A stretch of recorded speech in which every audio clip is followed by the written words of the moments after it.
Previously on fucking Chucky. Hi, I'm Chucky, and I'm your friend to the end.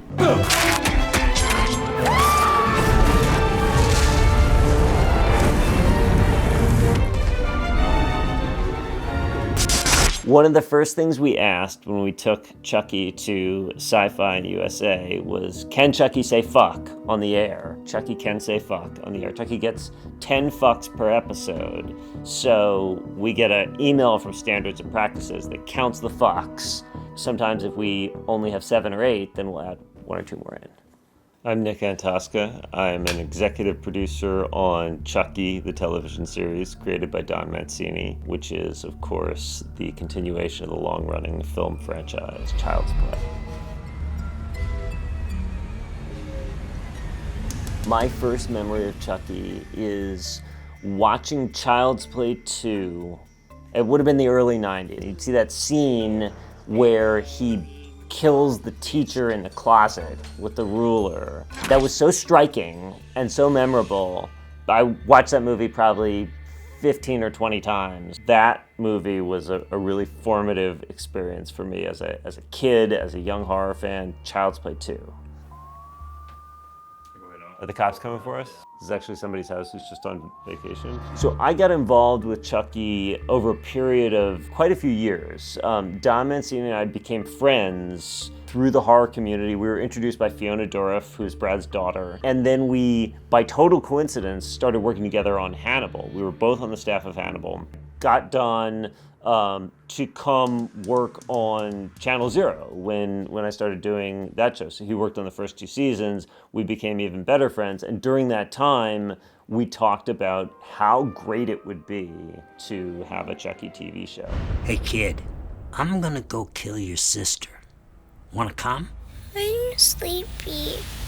You snooze, you lose. When I was a kid, my friends and parents would have described me as quiet, and probably when he's going to grow up, he's going to be a writer or a serial killer. I only ever wanted to write horror. The first book that I ever read was Bunnicula, which is about a vampire rabbit, I think. I mean, it's a kid's book. It's been a while since I read Bunnicula, and I watched The Shining, too, when I was 9 or 10. My parents showed me that. And they showed me Night of the Living Dead, The Shining, but they would tape them off TV and edit out the extreme parts that, I shouldn't see. So when I was like a few years older, it was very exciting to see the complete movies. Pretty soon, the good guys are gonna come for him. And then we're gonna party like it's 1999. Working with Don Mancini is kind of a childhood dream of mine. I mean, it's sort of ridiculous to think that I, as the kid watching Child's Play 2 on USA in the early 90s, would get to partner up with and help make a show with Don. Is there an age limit on potential victims? Good question. No babies. We're not savages. And they make better stooges anyway. Anyone else? Most great villains have a code of ethics or a code of homicidal conduct, I guess, and Chucky's no different. He, I think, kills people who somehow, by some twisted logic, deserve it. But in a pinch, he will kill somebody who he just needs to kill make his plan go into action. Do you know why you're here? I know your history. It's just a doll. So season 2 takes place partly in a Catholic school. That is an opportunity for Don to explore some questions of morality, the main character's relationship, and the taboos involved. I think it's a perfect setting for him to deepen that character relationship. Glenn, Glenda, come to Mama.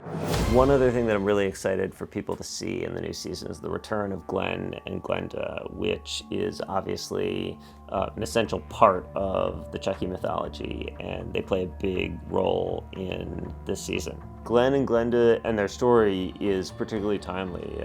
Seed of Chucky was ahead of its time, and I think has come to be more appreciated for what it was doing, and Glenn and Glenda's return feels very relevant and very timely. Who is this? And why the hell are you calling? To make sure you're home. Did Chucky kill the queen? I don't know. You gotta ask the guys with the big hats, the guards. Are we there yet? When do we get to start stabbing people? Wait, you got a knife? Yeah, I got a knife. They passed them out at orientation. What the fuck? We're gonna see some fresh, amazing kills. We're gonna see Jennifer Tilly and Nika in a new way. And we're gonna see some surprise guest stars who you might not expect to see in the world of Child's Play, who are great.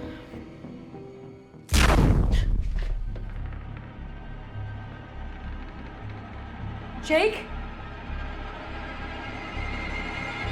Jake! I got you now, bitch. Chucky's the star of the Child's Play franchise because people love his voice, they love his humor.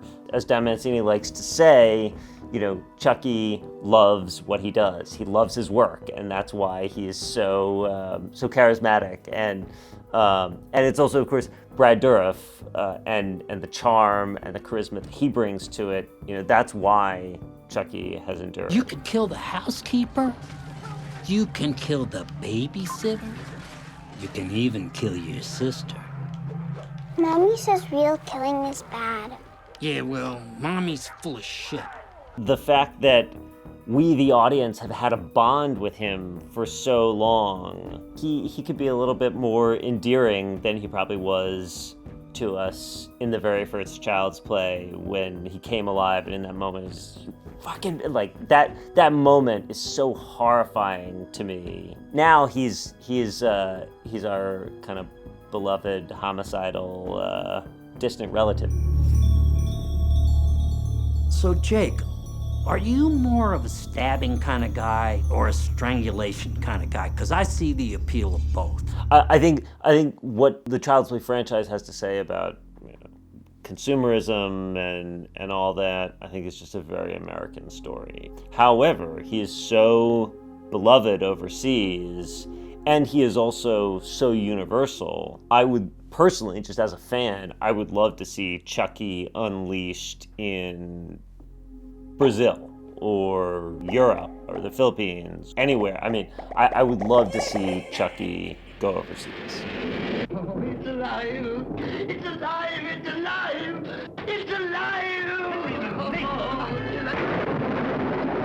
100% Chucky is a universal monster. I've always thought of Chucky as a modern universal monster, and I do think that he is part of the canon now. I think horror and the catharsis that it can provide fulfills a very fundamental, basic human need. People have an impulse to scare each other and to be scared, and there's a give and take and a human experience there. Clearly, it is something in us that storytelling satisfies. Get back in your boxes, all of you! Don't make me come back there! She is fucking hot. You know, I don't know what the strangest thing a fan has ever asked me is, but I've had people say that Chucky's hot, which is a little strange. A woman who I worked with said that to us recently, and I was like, what do you mean? She's like, well, Chucky, you know, he's kind of got B.D.E. And I was like, I have to tell Don about this and see if he agrees. I'm Chucky. Let go. Dear sweet godmother of Hail Mary, Jesus. This is for Kyle! No!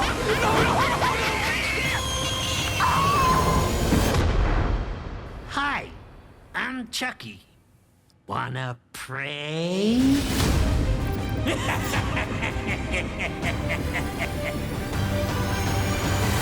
just looking at me is scary enough to give you a heart attack? Oh my God, thank you.